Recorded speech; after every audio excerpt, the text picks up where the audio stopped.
Coverage of the Republican National Convention, or Jackass 6, was filled with unexpected twists, making it impossible to roll your eyes without missing some type of buffoonery. Also, there was an attempt to assassinate former President Trump. Although I fucking despise the guy, I am truly grateful he was not seriously injured, and my heart does go out to all the Trump fans who unfortunately had to experience this endless cycle of physical violence against people who happen to see things differently. But more on that later. Back to the RNC convention, also known as White Boy Summer. Held in Milwaukee, Wisconsin, the convention featured an official watch party at a local pub humorously named Drink Wisconsinably. There were also other private viewing parties at Trump's Florida golf resort and some of his best rooms like Bribe-A-Lego, the Southern Safe Space, Please Just Go, Bribe-A-Wago, Mar-a-Lardass, and Marjorie Trader Psycho. Despite the recent shocking attack on Trump's life, the convention proceeded. Those speakers were encouraged to soften their tones and sound more like, well, I think Stephen Colbert put it best when he mocked the first speaker by saying, "Hi, we need to come together to recognize that illegal immigrants are being released from insane asylums to turn your kids into trans librarians, and that marriages should be between one very manly man and one younger, hotter woman who makes TikToks about homemade Tylenol. Shh.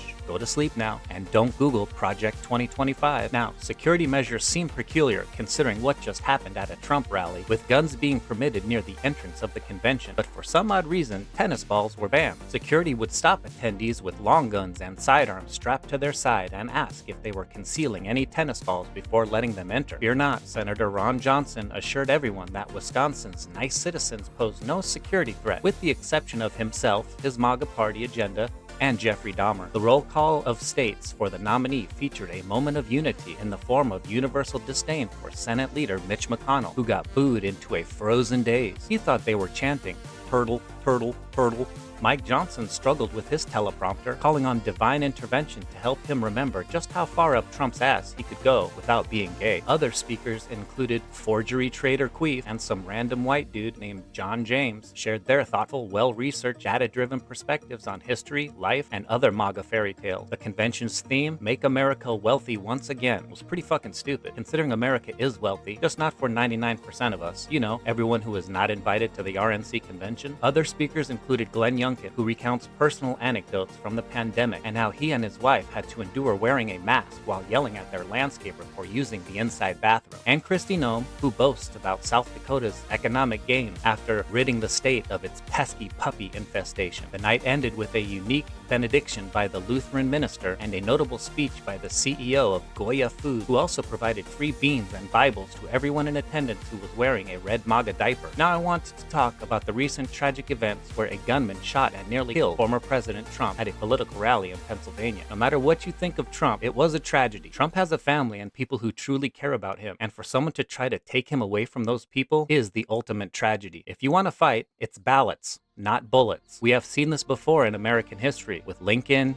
JFK, Ronald Reagan, the shooting at the Republican softball game where Steve Scalise tragically got injured, and Paul Pelosi getting his head bashed with a hammer, to hang Mike Pence, and to now the attempt on Donald Trump. Violence should have no place in democracy, and we should all reject violent rhetoric, not just when our side is affected. The right has already begun spinning the incident for political gain, with figures like Representative Mike Collins of Georgia calling for charges against President Joe Biden for inciting this attack. But yet he says Trump is not responsible for inciting the January 6 attacks. Funny how that works. This reaction mirrors previous inflammatory statements where Collins has shown any lack of common sense or intelligence when he claimed Biden sent the order in regards to the attempted Trump assassination. Part-time Republican Congresswoman Lauren Boebert took some time in between vape hits and hand jobs to blame Biden for the incident and criticize Democrats for their support. Damn, it took that long for MAGA to start blaming the immigrants? Boebert's rhetoric, often steeped in post-9/11 conspiracies, has previously incited controversy, particularly regarding her comments about Congresswoman Ilhan Omar and her actions before, during, and after the January 6th insurrection. Ohio Senator one day, and whatever he needs to be or say the next day for power, J.D. Vance also linked the incident to Biden's rhetoric, saying that because President Biden called Trump an authoritarian fascist that must be stopped directly led to this terrible incident. The rhetoric from Republicans often echoes divisive and inflammatory language, and they will use this dangerous incident to proclaim a torrent of conspiracies painting MAGA as divine and holy and everyone else as evil and demonic. J.D. Vance has previously promoted the white supremacist Great Replacement theory and praised conspiracy theorist Alex Alex Jones. Will Alex Jones be the next press secretary? Marjorie Trailer Park Green joined the chorus because of course she did, blaming Democrats and the media, the usual scapegoats, for the violent incident against Republicans and using racist tropes about gangs and immigrants to stoke fear and hate against anyone who isn't a bleach blonde, badly built butch body. Amidst these ridiculous and dangerous responses, the broader issue of political violence remains unaddressed. The normalization of violence in political discourse, particularly under Trump's influence, has led to numerous tragic incidents, including mass shootings and attacks on politicians. Despite repeated calls for rejected violence, it continues to permeate political rhetoric and actions, and guns plastered everywhere from campaign ads and signs to fucking Christmas cards. The solution?